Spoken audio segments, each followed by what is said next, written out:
So, are your invoice being rejected by LHDN with the state code 17 error and you have tried everything? So, you actually only need 2 minutes to fix it. Let me show you how. Okay, so a quick note, there are actually 2 versions of this error. So, if the error is appearing when you have submitted an e-invoice to your customer, here you can see buyer, then that is where you need to look at our previous video on the link above. Alright, so if the error is showing where the word supplier is showing, which is this, stay here so that you can actually see how we can actually resolve this issue. Alright, so before I show you how to fix it, let me explain to you why a missing postcode causes this specific LHDN error to happen. So in the LHDN requirement for a validated e-invoice, postcode is a field that LHDN uses to determine which state your business is running in.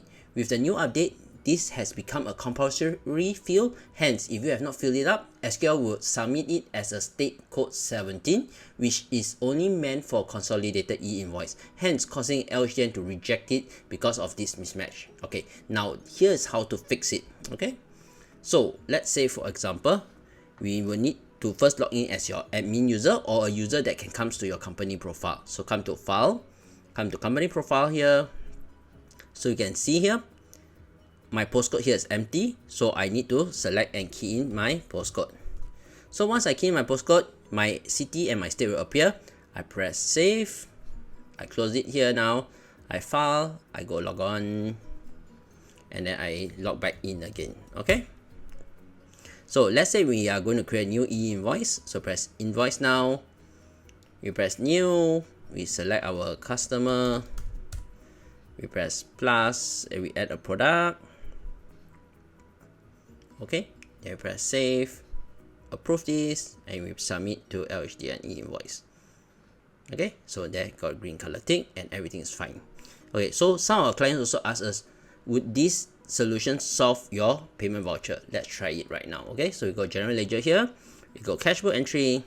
Let's say we are creating a payment voucher for my landlord. So I select my voucher number, select my date, select my landlord's name, so say Dex Chill. Okay, and then we press plus here. Here we select rental, and then here we will put in the classification code and we put in the amount.